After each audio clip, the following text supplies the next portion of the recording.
بسم الله الرحمن الرحيم. إن الحمد لله نصلي ونسلم على رسول الله وعلى آله وصحبه ومن والاه. اللهم لك الحمد كما ينبغي لجلال وجهك ولعظيم سلطانك. اللهم لا نحصي ثناء عليك أنت كما أثنيت على نفسك. اللهم صل وسلم وأنعم وبارك على سيدنا وحبيبنا ونبينا وشفيعنا وقرة عيننا محمد وعلى أهل بيته الطيبين الطاهرين وعلى أصحابه نجوم الهدى الغر الميامين.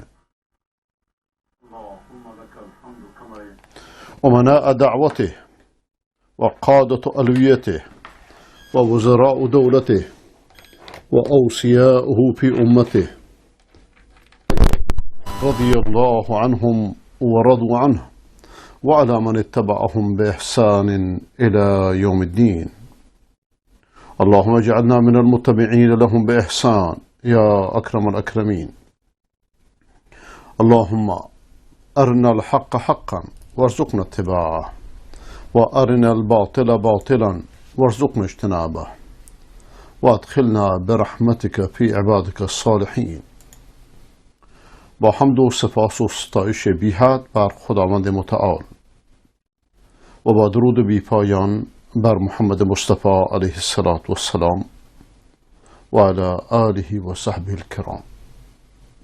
و با عرض سلام و ادب به شما بینندگان ارجمند در سراسر گیتی از مؤمنان و صالحان و حقجویان و منصفان از خداوند متعال تقاضا دارم که در این اوقاتی را که مشرف به خدمتان هستم آنچه را که برای اصلاح قلوب و افکار و رفتار و گفتار و کردار و خانواده و جامعه و اصلاح دنیا و آخرت من شما مفید است، خداوند آن را به لطف و مرحمت خودش بر قلب و فکر و زبان بنده جاری نماید و شما سروران ارجمند را و شما برادران و خواهران محترم را و شما فرزندان عزیز را از کسانی قرار بدهد که سخن را به خوبی میشنوند و بهترینش را برمیگزینند.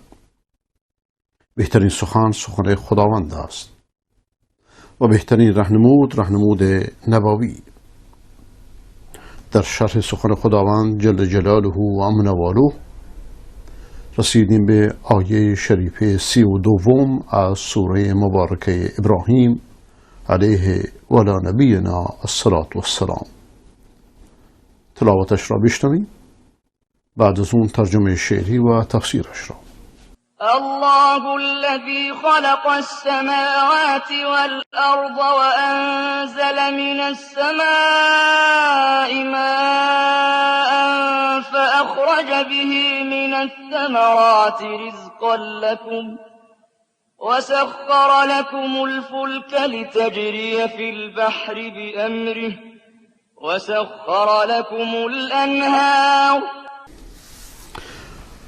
خدا آسمان و زمین آفرید، بیامد از او آفرینش پدید. فرو ریخت از آسمان آب پاک که تا رزقتان را برآورد ز خاک. هم از بهرتان کشتی روی یم شناور بفرمود الله هم. به روی زمین نهرها را خدا بفرمود جاری برای شما. همه این آیه ها رو خداوند نشون میده به من شما تا سراغ بندگان نرویم، تا انسانها را، بزرگان را بت نکنیم بر خودمون. آسمان و زمین ظرف زندگی من شماست. ولذا خداوند در سوره غافر میفرمود که لخلق السماوات والارض اکبر من خلق الناس. آفرینش آسمان ها و زمین خیلی بزرگتر از آفرینش انسان هاست. مادامی که آفریدگار آسمان ها و زمین خداونده، جز او را نباید عبادت کرد، جز از او نباید درخواست کرد، بلکه مشکل گشا تنها اوست. و اینجا یک جلب توجه اجمالیه. مثلا در جای دیگه میفرماد که آسمان ها و زمین رو بدون ستون آفریده و یا هیچ کمی درش نیست. یا اینجا مثلا نفرمود که کوه ها رو به عنوان ستون زمین آفرید، این که چگونه رزق روزیتون رو در زمین مقدر کرده، بلکه فقط جلب توجه میکنه که در یک لمح البصر که متولی آسمان ها و زمین خداونده، چون خالقشه. در اینجا خداوند راجع به آفرینش آسمان ها و زمین چیزی را میگوید که هیچ کسی نمیتونه این ادعا را بکنه.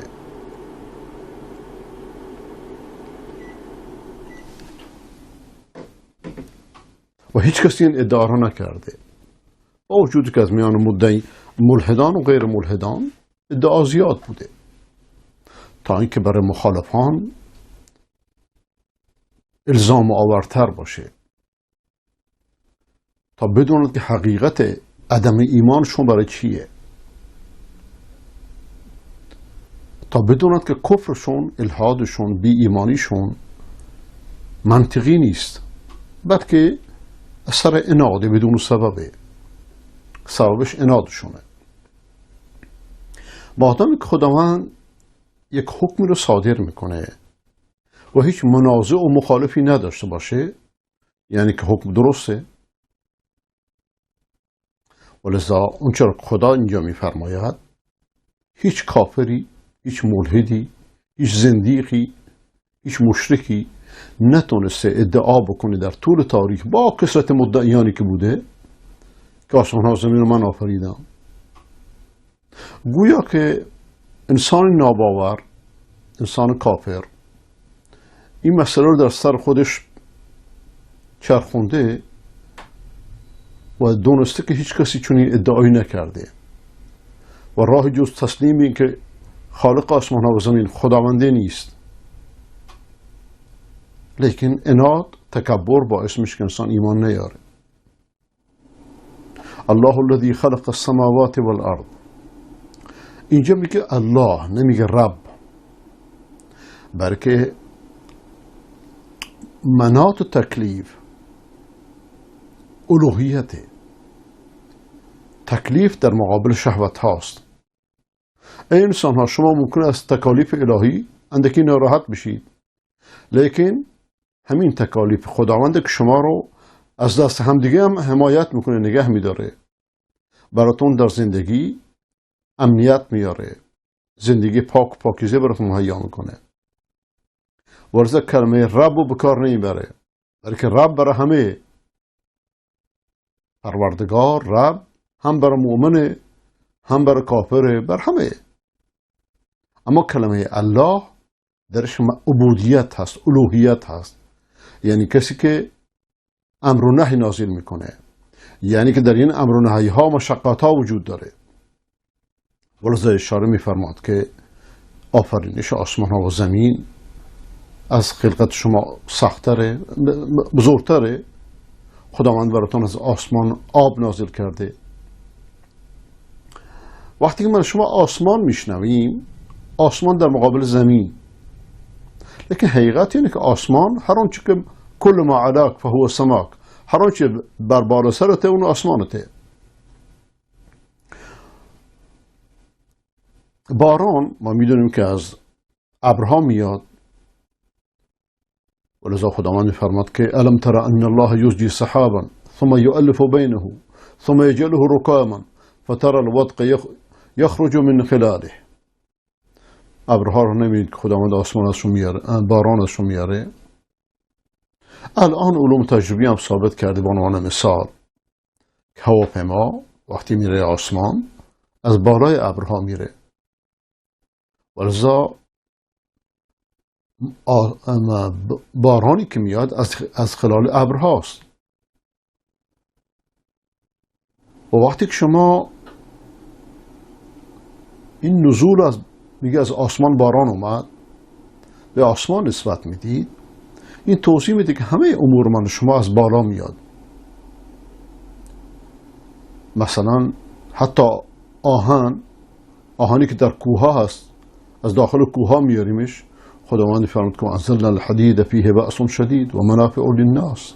ما آهن رو نازل کردیم، یعنی از باران، به وسیله باران نازلش کردیم و درش قدرت زیادی هست و درش منافع برای مردم هست. یا اینکه عناصرش با باران اومده، یا اینکه در ابتدا در آسمان خلق شده بعد به زمین رسیده. در این آیه شریفه خداوند وقتی که از خلقت آسمان ها و زمین حرف میزنه، اینکه چطوری آب از آسمان میاد، فاخرج به من الثمرات رزقا لكم، با این آب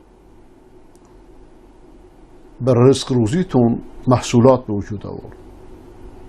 محصولات از زمین میاد، نتیجه نباتاته، چه مثلا که بعضی رو بخوریم بعضی دیگر رو نه.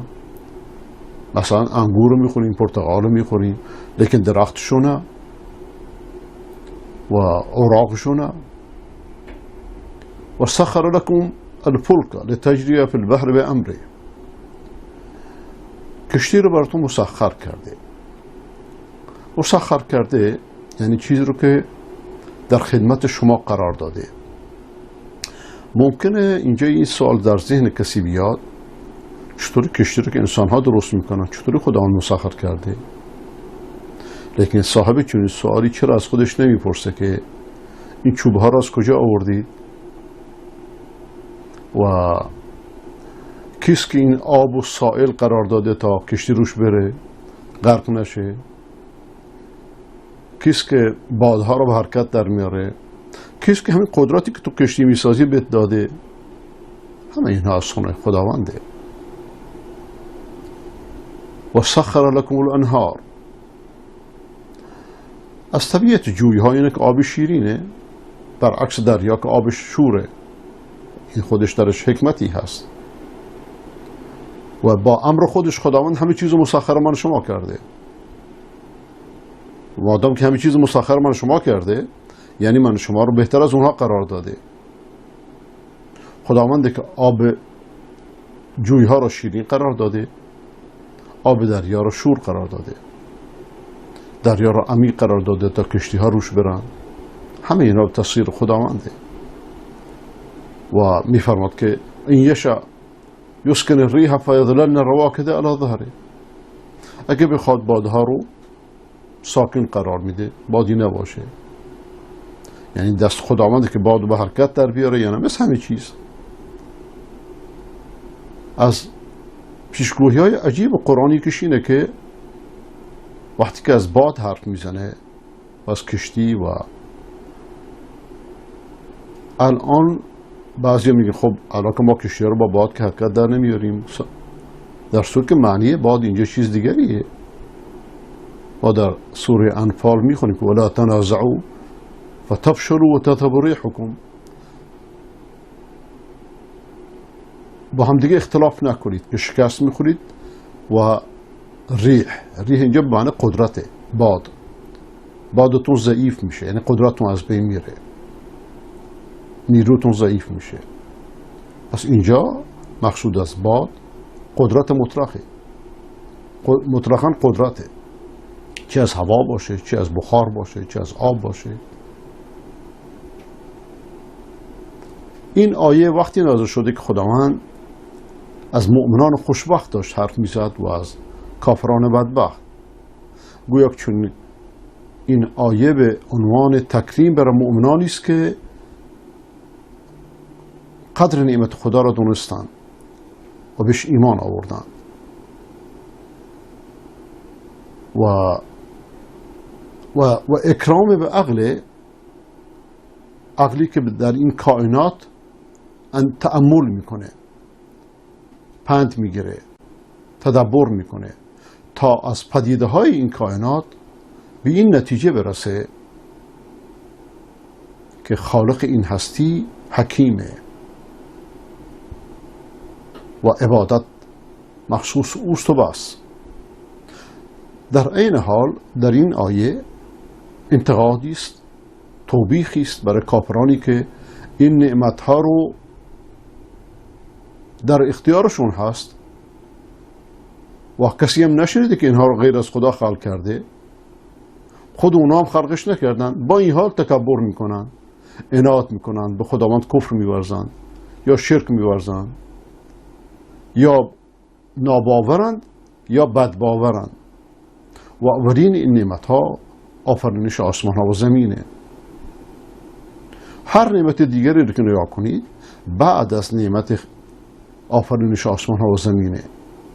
بعضی از این نعمت ها به آسمان مرتبطه مثل ابر، بعضی به زمین مرتبطه مثل محصولات، و بعدش و سخر لكم الفلك لتجري في البحر بأمره. راه کشتی ها در دریا هاست. کشتی ها رو خداوند به شما توفیق داده که درستش کنید تا در دریا هم به امر او حرکت کنید. وقتی خداوند میفرماید که آسمان ها و زمین او خلق کرده، وقتی انسان میگه زمین یعنی خشکی، با وجودی که خود زمین 3/4 آبه، 1/4 خشکیه و با این آب خداوند رزق روزی من شما را از زمین میاره.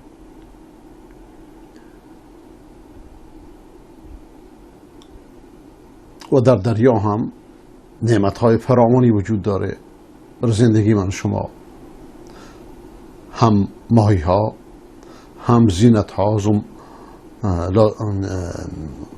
که از دریا میاریم بیرون. ولیکن اینجا با اجمال حرف میزنه، برای که در وقت نزول قرآن شاید بعضی قادر نبودند که اون چرا که امروز از دریاها بیرون میارن متوجه بشن. ولسه میفرمون که ولی تبتغوا من فضله، تا از فضل او بجویید. یعنی غیر از وسایل زینت، غیر از ماهی، غیر از لولو و مرجان، نعمت‌های دیگری هم برای شما در دریا هستش. امروز وقتی که مخلوقات عجیب و غریب و در عمق دریاها رو میبینیم انسانش به تعجب میفته. و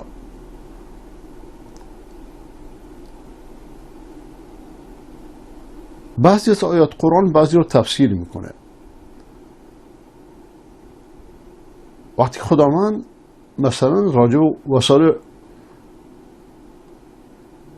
مواصلات امروز حرف میزنه، سابقا راجع به شتر، راجع به چارپا، راجع به اسب، اینها میگفت که والخیل والبغال والحمیر ترکبوها و زینه و یخلق ما لا تعلمون.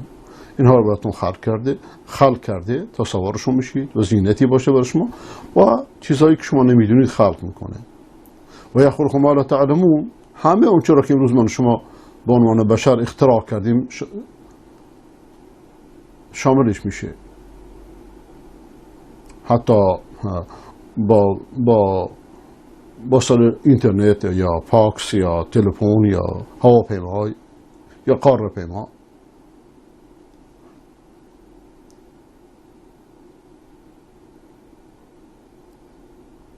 لیکن ولسه انسان اینها رو به خودش نسبت نده، بلکه قدرتی رو که انسان داره از طرف خداونده. و سخر لکم الانهار، جوی ها معمولا آبشون شیرینه، برای که درخت هایی را که شما نیاز به میوهاش داریم، نیاز به محصولاتش داریم، با آب شیرین محصولات میده، نیاز به آب شیرین داره. لیکن خداوند خواسته که آب دریاها و آب اقیانوسها به عنوان آب انبار زمین حفظ بشه. 3/4 زمین فرا گرفته. این آبها به وسیله حرارت بخار میشه، با حرارت خورشید دوباره روی زمین میفته. ولی این وقتی که دوباره روی زمین میاد شیرین میاد. گویا که در نمک هایی که در دریا هستش، در دریاها و اقیانوس ها، برای حفظ آبشه تا اینکه نگنده بدبو نشه. میدونیم که اکثر آب جوی ها از بارانه و لذا یک سلسله مراتب تشکیل میده. آب دریا خورشید بهش نور میتابانه، تبخیرش میکنه، بخار میشه، میره ابر میشه، بعدش همین آب شور به عنوان باران آب شیرین میاد رو زمین و محصولات زمین رو تشکیل میده که برای من شما، برای زندگی من شماست. انشالله که این آیه رو بیشتر توضیح خواهیم داد، در جلسات دیگه تأملات بیشتری روش خواهیم کرد.